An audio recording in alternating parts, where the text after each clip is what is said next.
right. Let's do it. We're live. Let's do it. Well, welcome to Brandverse, Forging Paths in Web3, Strategies for Global Brands. And we have a guest today named Sebastian Oddo. Excited to chat with him. I'm Roman Turone, joined by my co-host here, Mina Salib. We'll be diving into all things Web3 today in the crazy, wild world. Definitely some insanity happening right now in the markets. It's been fun. It's been a ride. We've had a lot, pop off lately, and also cool investments, different projects, just a completely different vibe than there was a year ago today in this ecosystem. So excited to chat more about it, man. How you doing? I'm feeling good. A lot less stressed than I was, I think, last year. I think we maybe missed last week and we were on the week before, but I'm definitely a lot less stressed. I feel like 2 weeks ago was like we dipped our toes back in. We were like in the midst of get rich, Nick, and all that other crazy meme coin stuff. That was crazy. That was nuts. Like that was like no sleep. I was on no sleep for like 2 weeks. I was like, this is wild. That was an intense. Those will happen. They're like, wait, when you're at the beach, like when you get a good set, and they're all after like that was like a win. Yeah, that was crazy. That was a great week, but crazy. Yeah, that was a fun week. It was a fun, like for me, I hadn't been in like the midst of like crazy Web3 energy for a while. And I had it, me too. I hadn't been. I don't think there's. I just took a different form though. Like that was a completely different beast. Like that was. It was different. It was definitely different from even like the hype in 21, where we're like we're in the midst of it. But this felt like you couldn't leave your computer. It was weird. I don't know what that was. And then I feel like it's kind of the meta's still there, right? Like people are still into meme coins. They're still hitting all-time highs. Roost on base. It feels a little healthier in a weird way, right? Where it's not like this weird, I can't miss this. I'm like, all right, I can go eat now. I can come back. I think the attention is diversified a little bit, right? Like now, all of a sudden, like very rarely will like the planets align, and they're not very rarely, but sometimes you'll get like a hyperfixation of the entire space on like one thing, and that was sold in coins for like what you think maybe 7 days, 7 days. Oh yeah, no, it was a good 10 days, bro. That was a good 10 days. It was a solid 10 days with the peak happening like 2 days after boom, I would say. It was intense. But yeah, I mean, right now, let's talk about kind of the different ecosystems that we're seeing more volume, right? You got people bridging into base. I know you've been in base for some time. Talk about your experience there. Yeah, so after like the Solana meme coin madness, people started looking at base meme coins.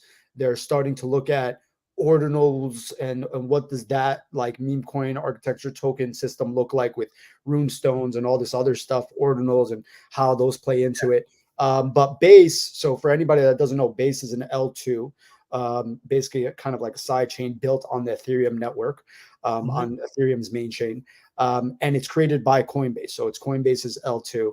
And it's a way, really, these L2s on Ethereum are a way to lower transaction fees, make the process of actually transacting on Ethereum a lot smoother without the crazy $100+ in gas fee you spend on the Ethereum main chain. So Base has really popped off in the last, I would say, like 2 weeks.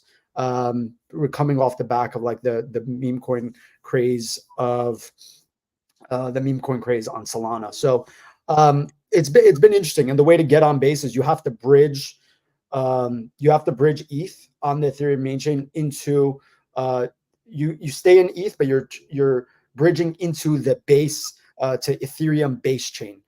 So you're bridging regular ETH into Ethereum base ETH, and then you can transact and kind of buy whatever tokens that you might want.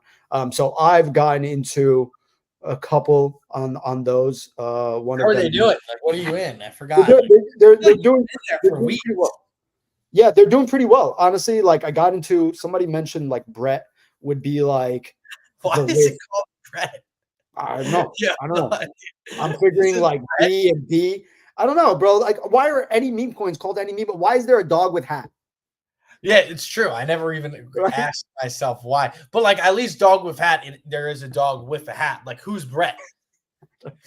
He's this weird blue creature, and I'm guessing Oh, like it is a creature. it's weird. Yeah, it's a creature, blue, and I guess base is blue, so the whole Yeah, thing is that makes blue. sense. Okay, kind of like Normie. So I was like, all right, Brett. Like people were like, this is gonna be number one. It's gonna be first to a billion. I was like, that sounds awesome. Mhm. So I've been in Brett for a little bit. It's been steadily like ticking up. The thing that I said I would do on base that I wasn't doing on Ethereum is I would just have a bag. I would pick what I think to be two winners and just leave it. I'm not checking it every day. So I'm like, yo, let me come back in a week from now and see what it's like. So I don't check Brett every day. I don't check like Normie every day. Yeah, These that's things I healthy. don't check because ultimately, if you're betting on a winner, then there are going to be ups and downs, but ultimately the graph is going to look higher in Right, a it's gonna week. break out. You're waiting for that like 5x in like 24 hours, and you're like, okay, that was worth it. Like the Right. little middling down 20%, down 15%, up 20%, like that doesn't matter really. Yeah. So that's my plan on base. My plan on base, because there's also a little bit more friction on base. So you'll see Yeah, the transactions don't happen as frequently as they are on a Solana. dude, it's so slow. I was like, I can't do this. I was Yeah. staring at the chart. I'm like, this is not fun at all. Like, this is the opposite of what I want to do. And I sold my Normie and I sold my stuff so quick. And I'm like, damn, everything pumped today. I'm like, oh, I'm like, bro, of course. But I mean, that's part of the game. I'm getting back into the soul game. So you've been doing, there's been two metas forming, or attention, really three, right? You have base, people bridging to. You have blast, which there's different yield games and Yeah. gold farming and tokens that people are getting into. I mean, that is an active ecosystem, and It can be huge. that's going to kick ass when it launches, I'm sure. And then by the launches, I mean the airdrop. And then the final one is ordinals, right? You have the Bitcoin pup. You're the big winner on today's show. You're Let's the go, big winner. let's go, You got Pops. the Yo, pups. here's the thing. I want to say one thing. If you believe in something for some odd reason, right? I Yeah. don't know why I would believe in these stupid puppets, right? Something But clicks. but God bless you. But something clicks, right? You understand that it's going with culture. You gotta Yeah. just not overthink it and go for it, Same. right? I was 0.01 away from getting another puppet. Yeah, what's 0.01? Like, why would that be You the know what it difference? is? You know what it is? Because then I would have had to go back to Coinbase and then move it, and I was just Oh, oh, saving oh, money. oh, oh. Now I totally get I it. didn't have Now, enough, and I was just yeah. like, I don't want to go back and this and that, and Oh, I so totally get that. I so didn't as realize. I remember waking it was like 0.145, and I was like, I didn't have enough because of the transaction tax or whatever. Yeah. And then the next day it's at 0.16, 0.17. It's now 0.3. It's basically half of node monks, and they're still pumping, bro. I think they can flip them. I'm calling it. They Yeah. flip node monks. Gotcha. So but you're not a buyer right now. I think if it comes down back to 0.25, I'll buy. Yeah, 0.25. Wow. Are they the pups are people love the pups. The vibes are unreal in pup form. Vibes are real. Vibes are Yeah. real, baby. Yeah, that's Vibes are awesome. real. So I've kind of looked at ordinals a little bit with the rune stones. I've been fading it, as you know. Just even for about a year and a half now, I've been looking at ordinals. I haven't had something that clicked where I understood the sentiment combined with like the historical provenance to be like, okay, here's the grail, and this will index the rest of the ecosystem. That's still being fought over, which is Yeah. cool. That's where opportunity is. But Yeah. for me, I thought that there would be one earlier than this. Like it seemed like it was OMB, but OMB is I want to know. It seems like really the grails are the shrooms, the Bitcoin shrooms, and the stuff that's just ordinaled earlier, like sub 1,000 ordinal, like the stuff that can't be screwed up by utility from an inept founder. You know what I mean? The thing I like about puppets is like they have this meme quality that I don't think node monks have. No, So totally. I think that's why they're winning a little bit. Yeah, no, the pups have that personality and the vibes, and I should have got in earlier. I have no interest personally because of how seamless Solana has been. Yeah. Just to pivot quickly, I'm currently gonna be not bridging, but I'm gonna be buying more Sol. I think Sol is turbocharged. Got my second punk, so I'm excited. Let's go. Yeah, I'm We're two excited. punks, baby. Two punks on the show. And I don't own any of them. God bless Roman. Let's go. But you got a puppet. Let's go. We got a puppet and two punks. Let's go. Let's go. So the goal is now to take, the principle of the Solana and try to get one more. That's I think, and then my bags will be packed and I can chill for the rest of it. It's just hard because you get pulled in so many different directions. But anyway, I still think Solana has its day. And I would love for another week like that we had. I think that was some of the most fun I've had in crypto in my life. I will say though, I did not like the pre-sale meta season. You got banged because you were staying up for days on it. Bro, Roman was in Asia and like just waking up and I'm like, I'm still up. Yeah. I landed on a 14-hour flight and you were like still up from like 4 a.m. I'm like, dude, where is the airdrop? Yeah. You're like, they said their airdrop. Yeah. Oh, that airdrop was brutal, man. I brought my freaking laptop to dinner to sell that. The problem is, look, for anybody that doesn't get it, if you miss the airdrop, you lose all the value. All your money. All your money. It goes to zero. Like if I told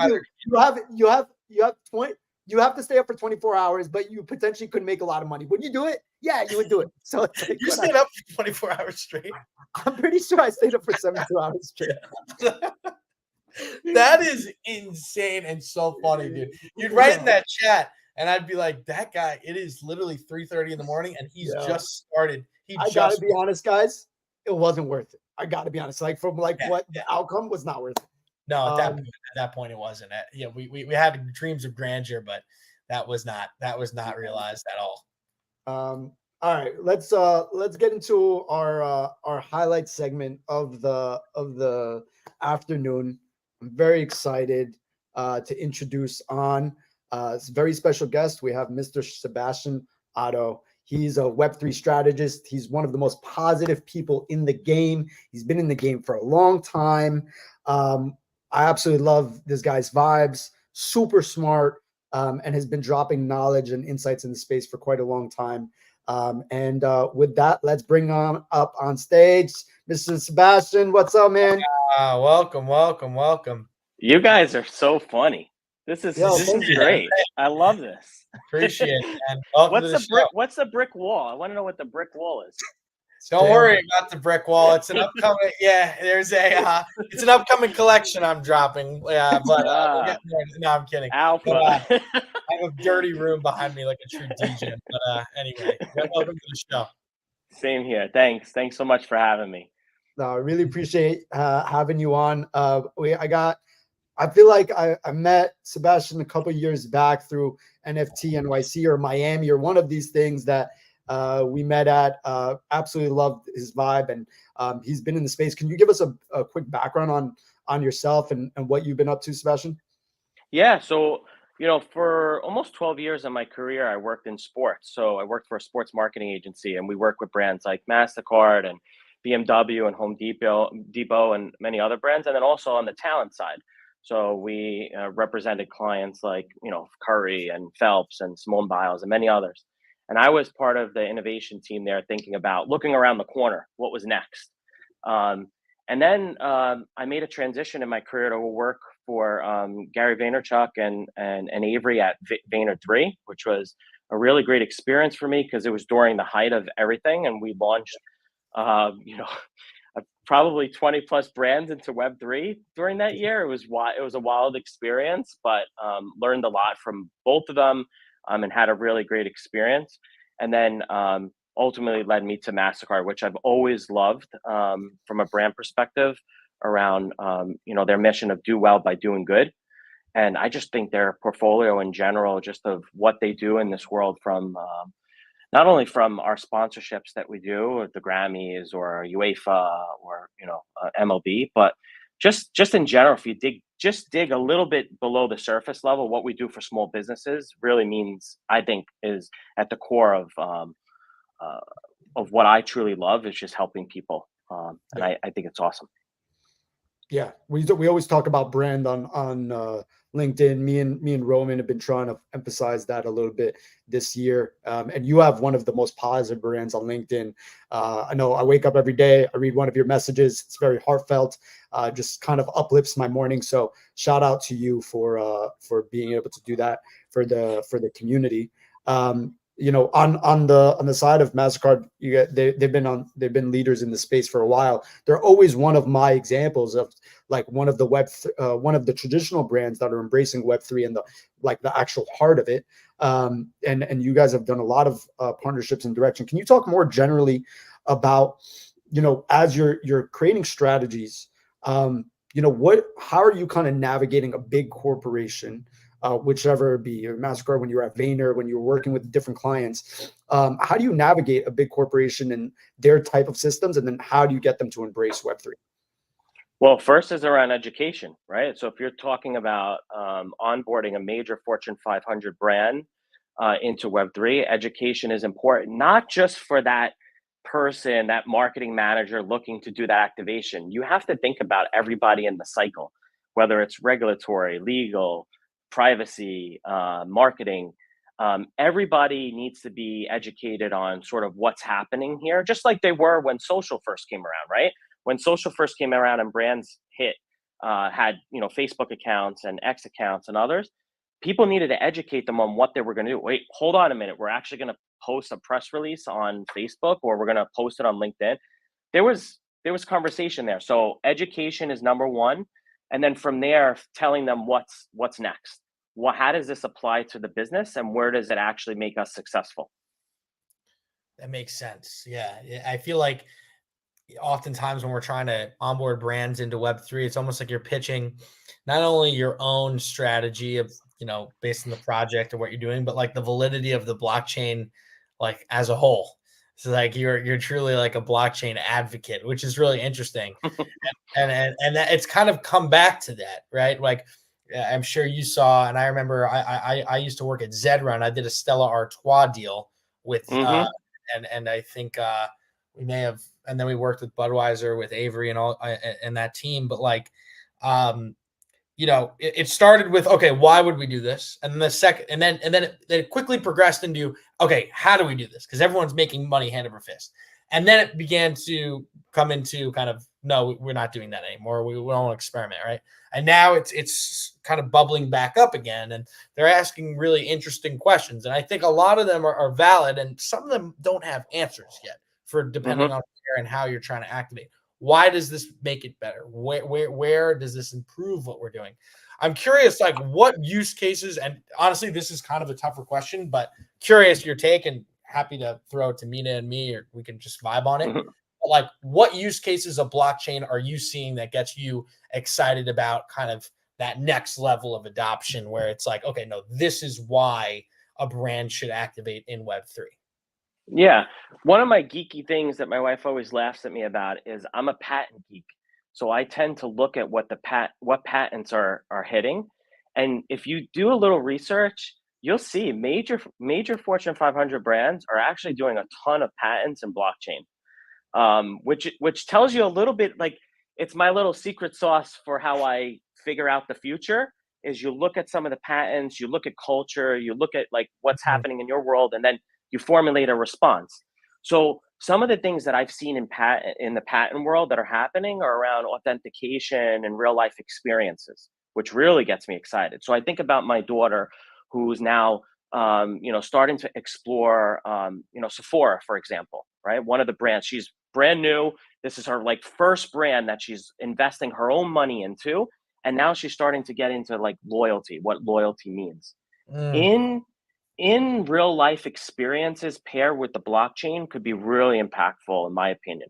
You take major events like Major League Baseball, you take concert events, you take Sephora, in-store events, and how do you validate that that person is, one, KYC it and is that person who they are, right? That they could attend that event. And two, how much they've actually contributed to that brand to actually be someone that could get an early access ticket, right? Like tickets right now are going to go for sale for Messi coming to the Yankee Stadium, right? Like people like, why do I, as someone who I respect Messi and love Messi, he's one of our ambassadors here, but there are so many more fans out there that have, you know, lived his whole career with him, right? I'm just getting into his journey, watching his Netflix, you know, really understanding him, and it's fascinating, his career. But why should I have rights to get a ticket over someone else that has been a true fan over, right? That's one of the technologies that I'm very excited about, is that sort of in real life experience loyalty play. Yeah, I think the loyalty is a huge part of it. Nina, you want to jump in here? No, you guys did something around this, I think, for one of the European Cups, right? You partnered with MoonPay, and they're like this idea of like really allowing people to rewarding them for their continued loyalty and their engagement, right? I think that's probably the biggest thing between a Web2 and Web3, where there is no reward for engagement other than, you know, maybe I'll get a coupon in my email, you know, every 2 weeks or something like that. Yeah, we launched. It's still active now, with UEFA around our Pass to Priceless platform, where you could go and play trivia based off of each of the games that are happening, and then win prizing, real utility, as part of having that NFT, which is awesome. That's awesome. Yeah, I think it's super, and that's why when I look at what you've done and like the strategies that you've enacted and the partnerships you've done in general, like throughout your career, I think again it goes to the heart of engagement and loyalty and rewards. In terms of like getting approval to actually work on these things and why a corporation ends up, you know, saying yes versus no. Do you think public sentiment ends up having a lot of say in terms of whether, you know, corporations adopt versus whether or they don't? I don't think so.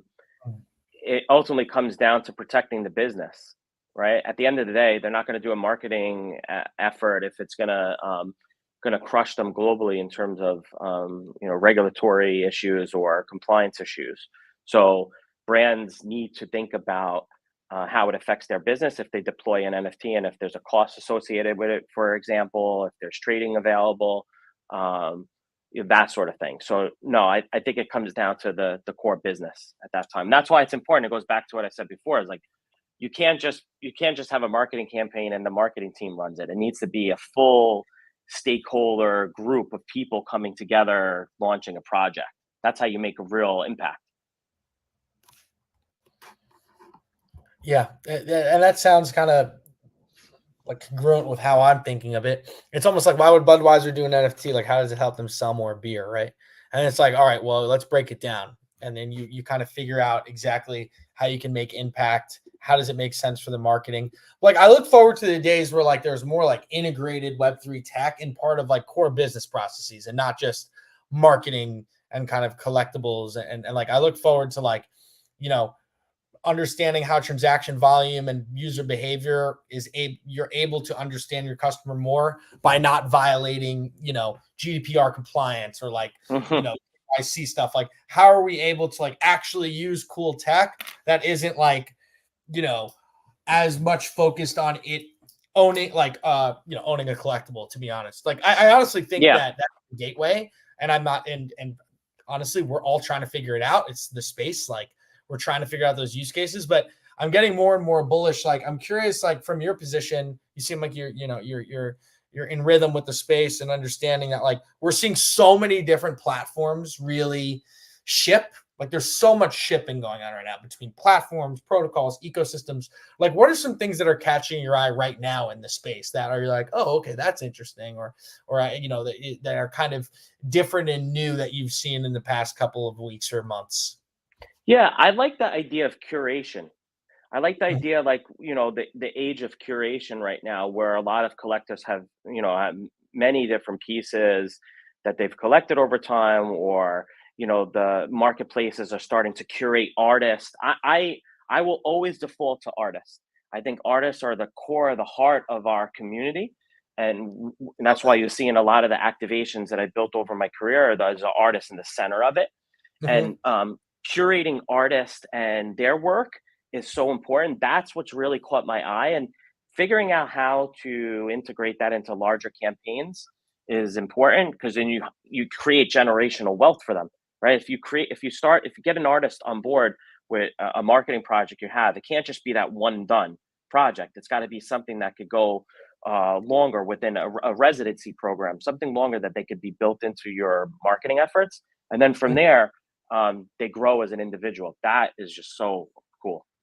And that's where we started the Mastercard Artist Accelerator, which allows us to bring artists and the community through what it means to be in the future of music. We announced it our second season at South by Southwest, which was amazing. And now we're going to have a ton of efforts this year with our partner Ones to Watch. So we're excited about that.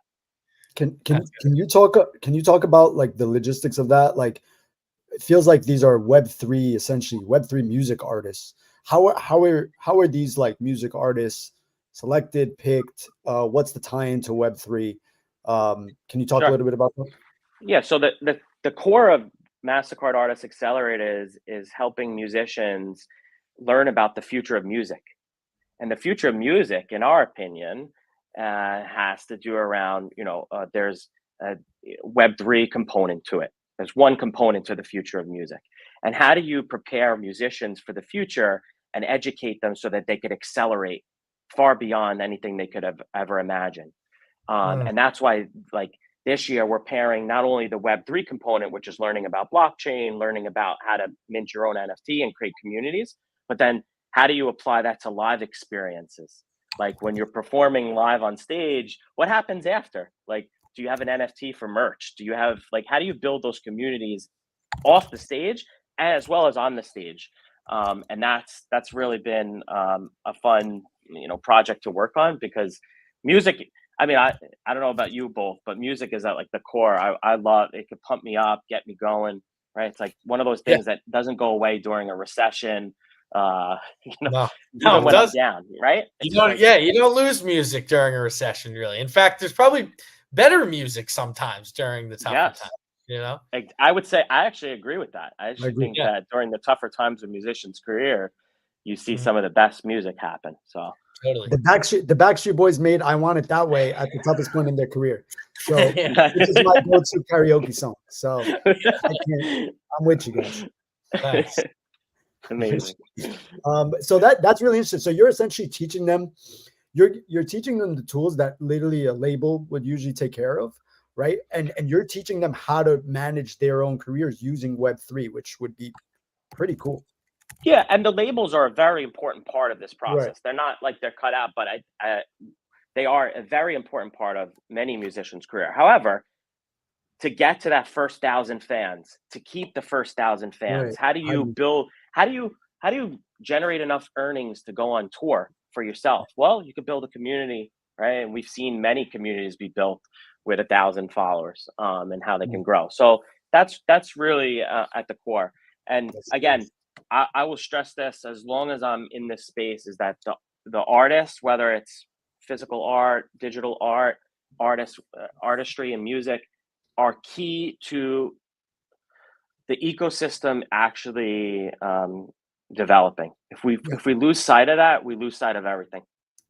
I agree with that. I've been getting into more art, and I feel like I saw a quote, like anybody with a phone is just like a potential art collector. Like because there's like so much distribution of like digital media and like illustrated media, like it's typically like a bad thing that people talk about these screens, but it also allows for like a portal to all new types of art that people can dive into in a way they hadn't before. I know for me, I was not an art connoisseur by any means, still not, but not really interested as much. And now, as somebody who's been working in the Web3 space for, the past couple of years, I can't get enough of it.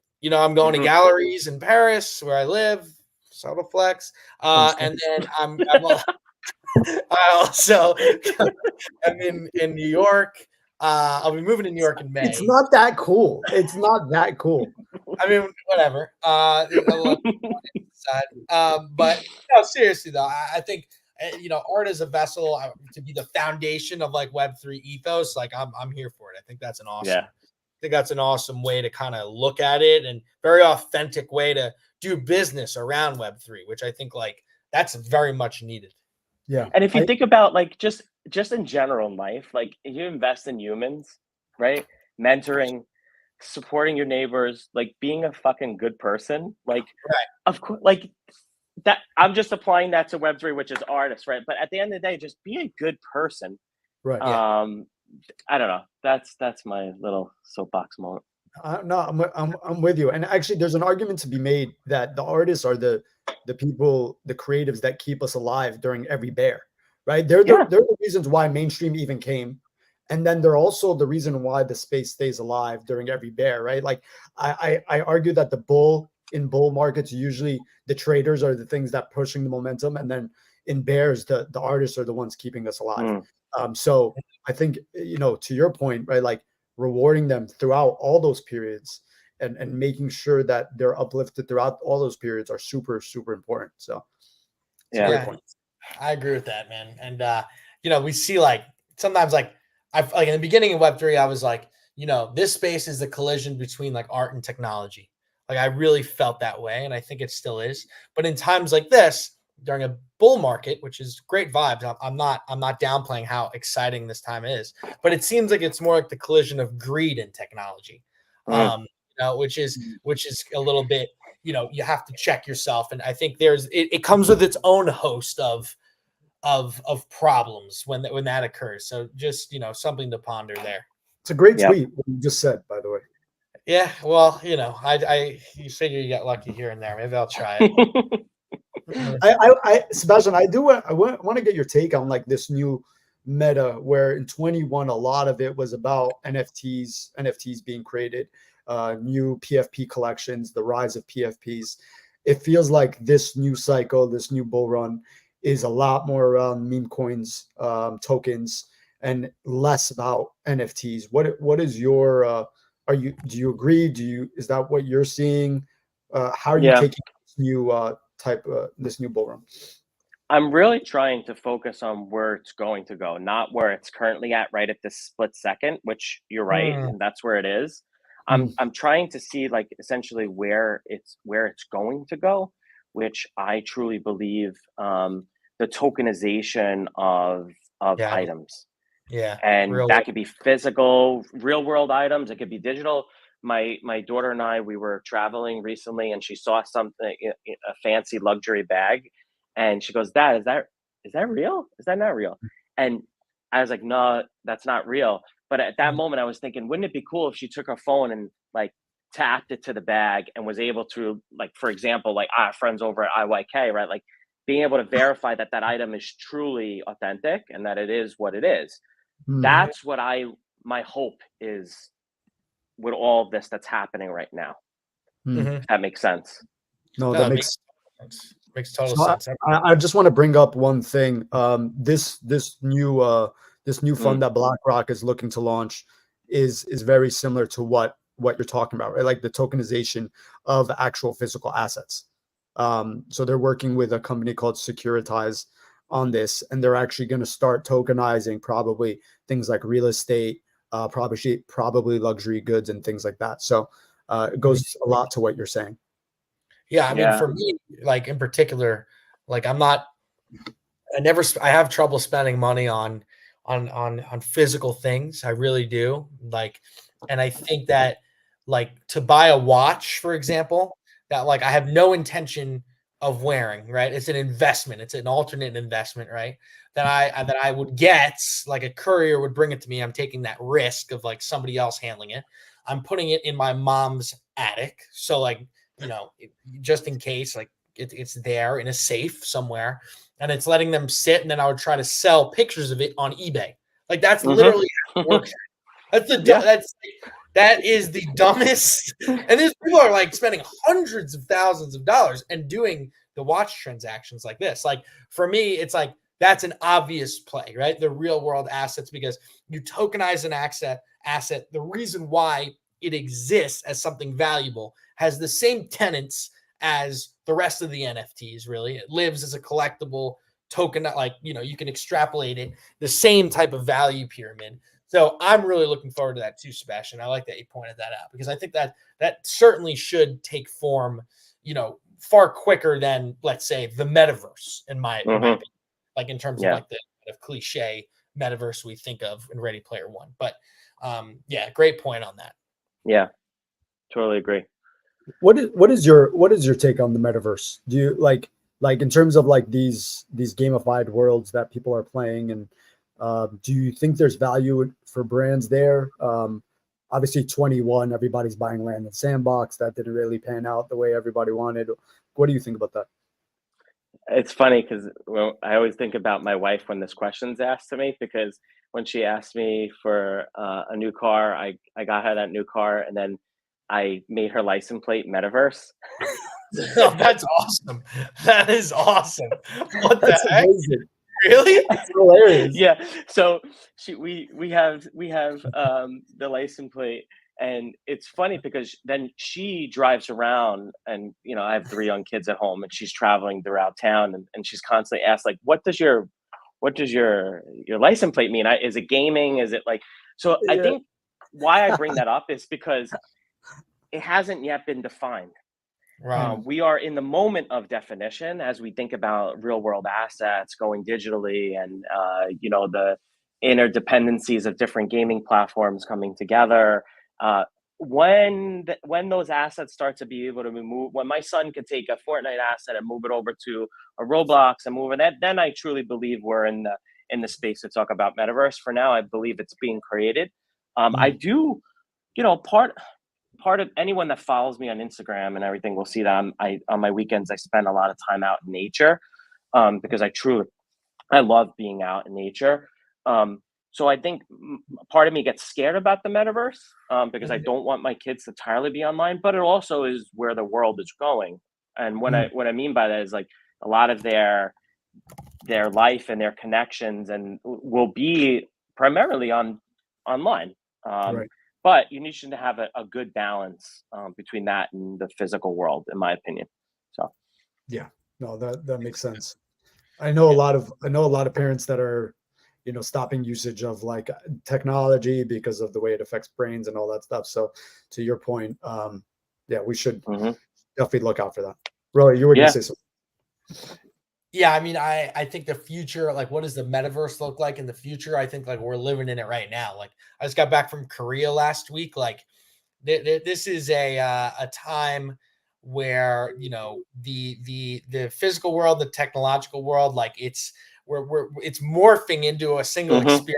Like, more so than, like, we don't need to like log in we have this hyperbolic view of like what it means to like live like with tech or like in technology, but like it's crazy how much it's powering everything around us. And I mean, I have never tried the Apple Vision, not the Apple Vision Pro, right? Apple Vision Pro. I've never tried it yet. Have you guys tried it? Because I'm curious, like, how natural did it feel? Like, I'm really curious because we were really on the show maybe 6-8 months ago. We were really talking about that as perhaps a catalyst for the like a watershed moment. Yeah. Right. Yeah. I mean, it was definitely cool, right? To experience. That was the first moment in my life where I've actually seen, be able to interface in the air. But we're at the lighter on the iPhone phase, the first app. Yeah. You use it to, like, at the concerts. Drinking a beer. Exactly. Like, we're at that stage right now, which is you have to, when you're working in innovation, you have to have that first step. And that's the first step. I cannot wait till they're in my glasses or in my contacts. That's where I'm. Oh, because you felt it was a little big. I just think we're at the first phase of it, and I can't see myself hanging out with my family or hanging out with friends and watching the Kentucky Derby with that on while they're watching. Like, where's the connection? Where's the human connection? Right. But if it's in my contacts, that's a different story, right? Like, I was part of the first Google Glass beta program, right? When you had those little, and that was at least they could still see my eyes. They didn't know what I was looking at, but there was still some connection there. But we're not there yet. Yeah, I was thinking about the airport. Like, I always think like I would love that's the only like way I could think of like I really would want it. Because like when I go to the airport, I'm typically traveling for business alone. And like just to be like try to make it a more comfortable experience, like the whole thing, like Yeah. in-flight anxiety and just like going through. But like, you know, it's at that like it's in like the Tesla truck phase too. Like you ever see a Tesla truck on the road, everyone's like, whoa, like that's the Yeah, same the way like Cybertruck. Yeah.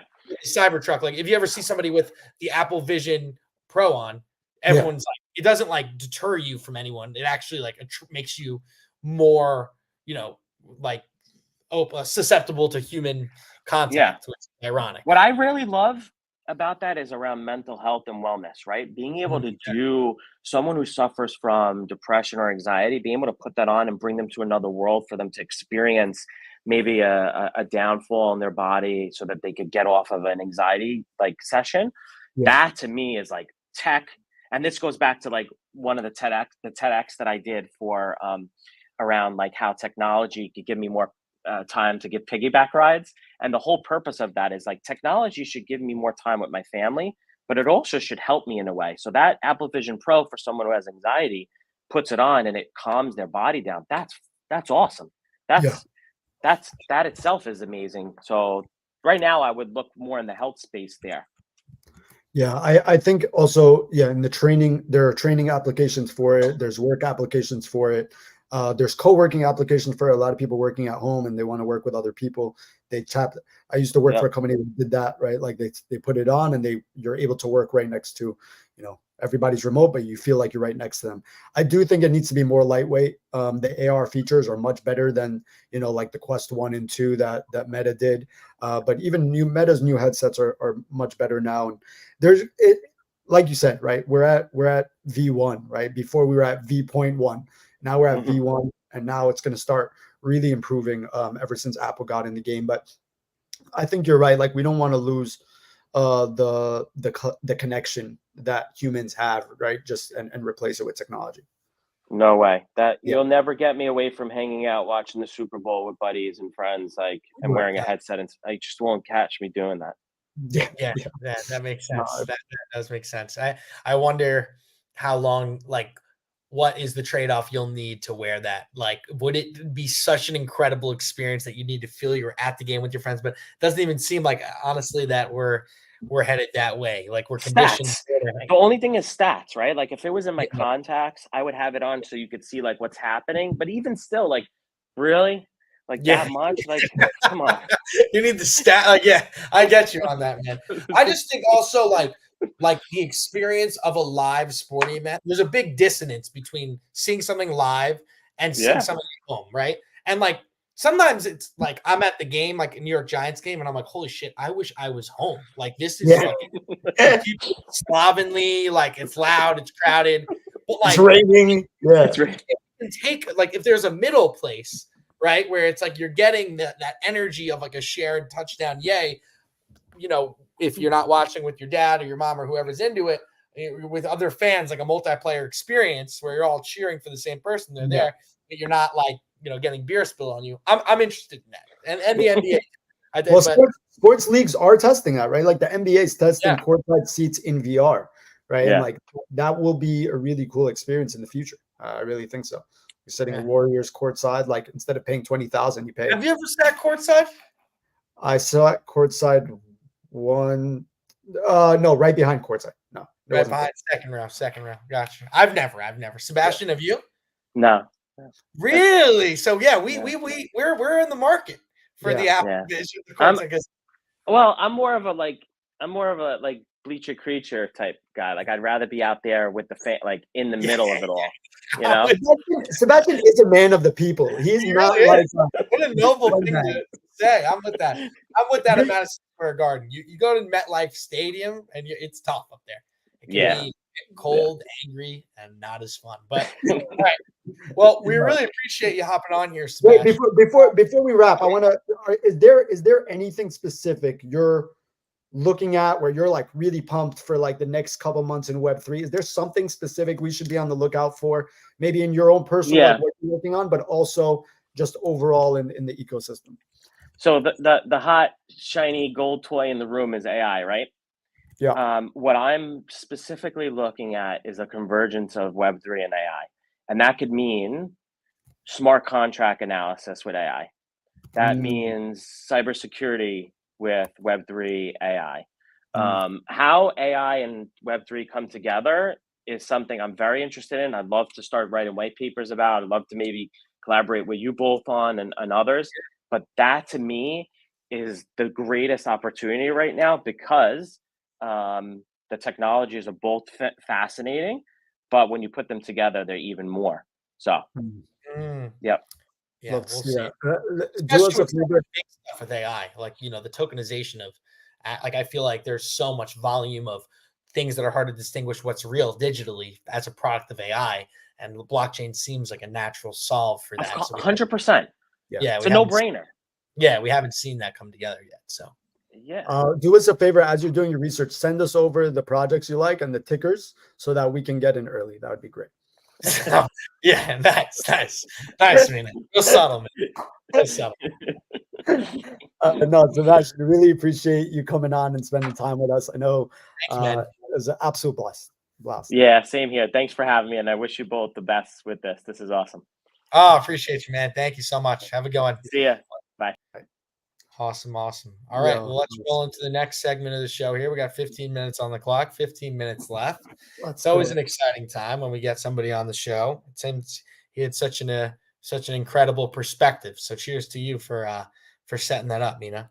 He's good. He's good vibes, man. He's like really, like, I think his tagline on LinkedIn is like, be positive. It's super good vibes. He really is like, he practices what he preaches. So shout out to Sebastian for coming on. So what are you excited about? Like, what the next couple of weeks, maybe into the next week? Yeah, I have my thoughts. I have my goals. I have my thoughts. I have my fears. I have everything. So goal is we're going for another punk. Let me make that loud and clear. Oh yeah. Wow. So let me make that loud and clear. We're going to go for one more. We're going for one more. We have a little bag of Solana that we're going to put to work. The little engine that could. We did it once. Like Eli in 2011, we're going to do it again. So listen, this is what I think. There's a couple different narratives that I see. I think that to Sebastian's point and to what we were talking about earlier, the real world assets is a play. And there's no clear, we're in the space every single day. We don't, like, there's Pendle, which is a token that's popping off right now, but like RWA is like not the narrative. Like nobody's talking about that. There's Check or something like that. Yeah. Yeah. But like definitely think there could be some plays there. Early value might be a little too early for me to get into. I'm not as much of a value investor. I'm more of a culture vulture. Is that the right term? You are a culture vulture. I agree with you. Can we say, is that like a term you can use? It's definitely bad. It's a bad conversation. That's why I hope we don't get canceled on that. I don't know. Sometimes I say things I apologize. No, like you're saying it about yourself. So you're not saying it about somebody else. So it is bad. And I agree with you about you. Yeah. I just hope it isn't like a. Anyway, let's move. I hope not. Please don't cancel us if this is a bad thing. We really don't know. So yeah, when you're self-deprecating and then you become canceled, that's the tough look. Yo, that would be so meta. That's amazing. Yeah. So anyway, the RWA I'm really excited about, and then on the other side of that, I think the Solana meme coin, we see another push back into that because that was just super hot fire. That was just fun, insane. I just can't imagine people don't want to go back to that casino. That was an unreal time. Wow. And I do think that, like, moving forward from here, that at some point, someone has to buy an Ethereum NFT. At some point, it needs to cross someone's mind to buy an Ethereum NFT. And I don't know when that will be, but when that day comes, I will be a very happy man. Okay? It may never come. But we'll see. So those are my fears is nobody comes. My fears is that the ETF is rejected in May. And my fear is also that there might be some FUD that leads to price action that's lower than what we expect, but the vibes are up, certainly. So, but you're worried in terms of, like, because Punks is on Ethereum mainnet, so like that's your concern, right? So like, yeah, I mean, listen, it's not like I swept a bunch of doodles, right? Like it's a little. That's what I was gonna say. My point is, I don't think Punks is correlated to ETH doing well or not doing well. Yes. Yeah, I think, like, well, there's two different markets, right? One is like, is it an index? Are Punks an index on the Ethereum NFT market? No. I would say the Blur token is that. if you want exposure to the NFT market as a whole, probably the Blur token would be like the closest thing you can get. Yeah, it's like an ETF for it. Yeah. Right. So, and then on the other side of that, like, what are punks? I think punks are Web3, like whether it be L2s that are really successful or, across a bunch of different realms, punks are, I think punks are king. Like, honestly, I think they are the it's a aspirations. symbol. Like, yeah, I agree. I don't disagree with you. I think they are. We're just not seeing that price. They're kind of bleeding while ETH runs, which is frustrating. They're not bleeding a lot. Like, we're talking 5% maybe, but like, it's just like, if the tailwinds come together where you get price action moving in the same direction, it'll be exciting for punks. And I do think that most people believe that we'll see an all-time high in them again, in USD at least. But anyway, that's kind of what I'm thinking. What do you think? I think, look, I'm in the ordinals ecosystem, and I'm gonna double down there. That's my bet. Wow, already yeah. king. Yeah, Wow. I definitely think. And I like puppets from like a meme culture perspective. I think it has like the right elements. I think it's interesting. Like, people thought node monks were like the BAYC, and I don't think so. I think puppets are like the BAYC because I think from a culture perspective, it rides the culture more than node monks does. So, I certainly, as a bystander, agree with you. Yeah, so that's how I look at it, and I think, look, the bull case for ordinals is it pumps actually. It's doing well, and it pumps alongside Bitcoin. So if Bitcoin really goes to 100, which most people expect it to go in the next couple of months, then these things should come along for the ride, right? And like that's how I look at that ecosystem. I don't see another case for like an Ethereum. Like the culture has really stopped looking at, projects, NFT projects doing these partnerships and collabs, and then, floor comes up. Like, it doesn't work like that anymore, which is really interesting. It really is about who has the attention, how do you get involved in the meta, and how do you keep it moving? Like, it's different because there are different ecosystems at war right now.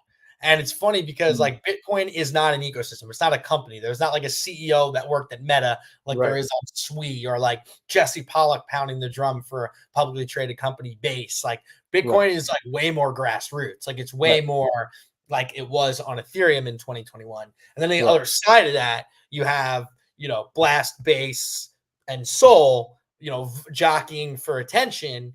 And you got random meme coins. I mean, like, has anybody heard from AVAX or well, AVAX pumped like a third, like 30% or something like that. So, or something like that, 50, something like that, 33%. Yeah, no, that's what I mean. Like, there are so many things. So I like how the Bitcoin ecosystem is a little bit more like kind of like on the ground, with no pun intended. Yeah, and like, for me, that's kind of like how I like to trade. I think you can take bigger swings.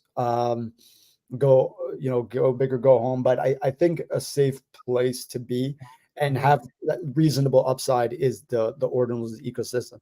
The other ecosystems that I don't think either one of us have really tapped into is Sui and SCI, or I don't know how people say Sui and say. Yeah, those things have not.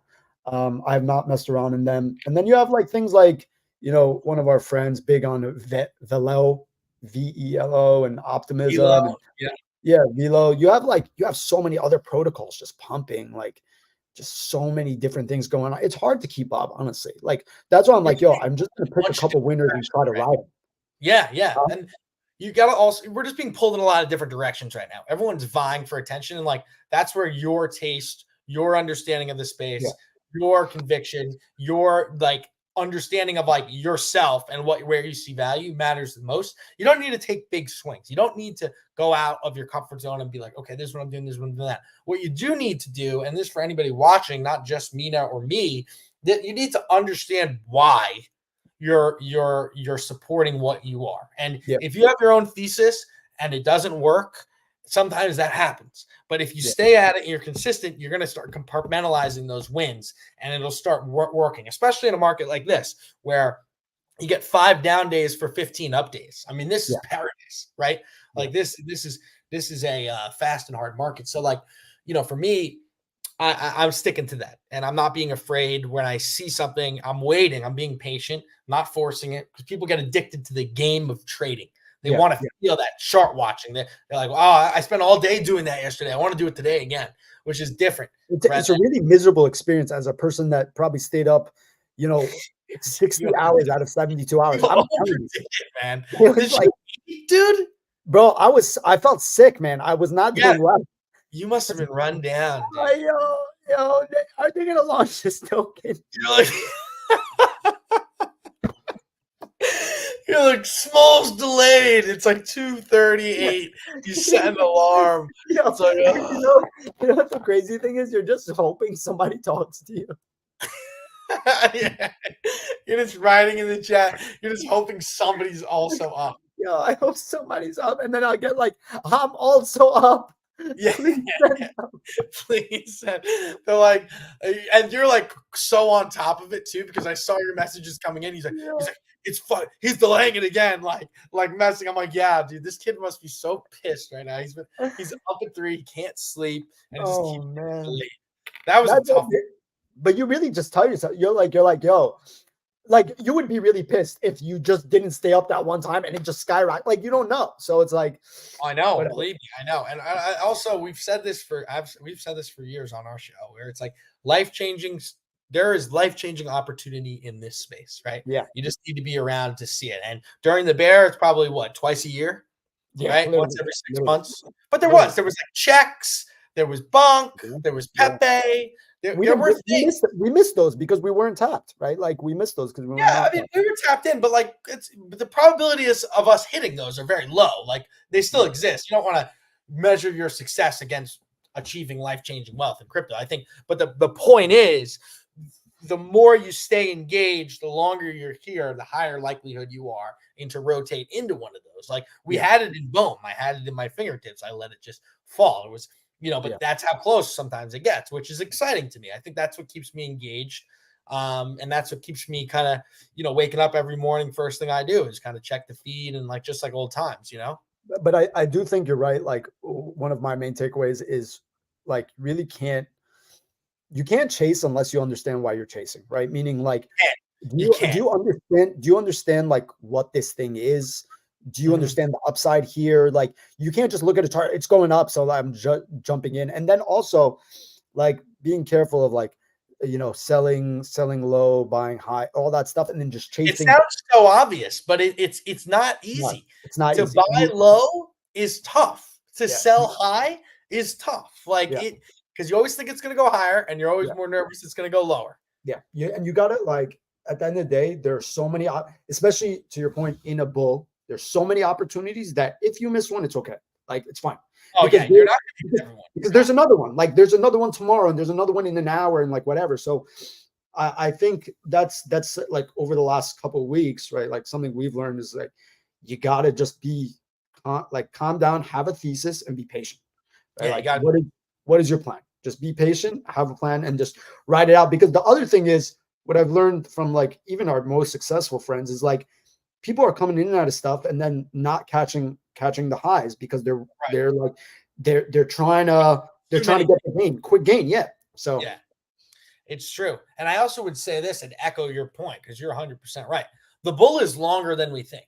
It's not going to end next week. You have time. We do. We have, in my opinion, we have months, maybe to the end of the year, really to see how this shakes out. Right. So like, you don't need to make it all in one day, and you want to be able to have your goals and plan how you're going to get to A to B. And you want to be smart and hyper vigilant on your security and all of these things that go into a successful bull market. Right. But it's such an exciting time, man. I feel so blessed to like still be here, still battling, still fucking, working and investing in this shit. Like, to be honest, it's a dream come true in a lot of ways, especially as we did probably 100 shows last year during the bear market, maybe. Yeah. We did 100 shows from like 2022 to like the end of 23. So yeah. So like we had a lot to talk about then, but now it's almost like, we don't even have enough time to touch everything we want to do. And this is why we started doing these shows in the first place. Like, because there's just, it's a great time for me and you to catch up on everything that's going on. And it's just good vibes. So really excited. It is really fun, man. We're super blessed. We're gonna do 2 of these, so we're gonna do one every Tuesday, and we'll do one on Thursdays. Thursday Yes. show will probably be a little bit shorter. So the next show will be this Thursday at 1 p.m. EST. So yeah, catch us Brandverse Lunch Hour, and Hell yeah. we'll see you. Hell yeah. All right, let's stay on, me and you, after this. All right, let's do it. See y'all. See ya. Thanks for riding with us. Bye-bye.